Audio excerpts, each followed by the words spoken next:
nga. Propose ko nga to sa Facebook. Hala, ang dami nagtatag sa akin. Trending yung sasakyan ko sa Facebook. Attorney, pinost yung sasakyan ko sa Facebook na may halong pamamahiya. Pwede ko bang kasuhan ang nag-post ito sa Facebook? Legal ba to? Hindi po yan legal. Ang plate number ng sasakyan, kaakibat ang iyong mukha o pangalan, ay itinuturing na sensitive personal information. Ayon sa Section 13 ng Data Privacy Act, mahigpit na ipinagbabawal ang processing o pag-disclose, paghahayag sa publiko o pag-share ng anumang sensitive personal information na walang pahintulot ng data subject o hindi ito sang-ayon sa batas. Ang sinumang mapatunayang guilty sa kasong walang pahintulot o malisyosong paglalabas o unauthorized disclosure ng ganitong sensitive personal information ay maaaring patawan ng multa na 500,000 hanggang 4 million pesos at pagkakulong ng 3 hanggang 6 na taon ayon sa hatol ng hukuman. Attorney, nawala ang plate number ko at pansamantala nilagyan ko muna ng lost plate. Legal ba to?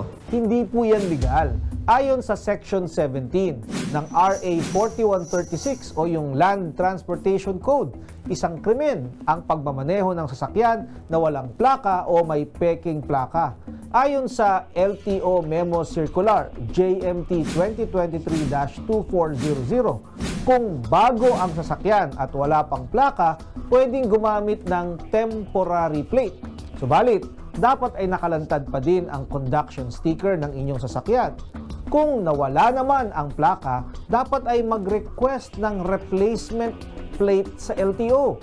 Ang detalye sa resibo ng LTO ang gagamitin sa paglalagay ng improvised plate na pansamantalang gagamitin habang naghihintay ng replacement plate.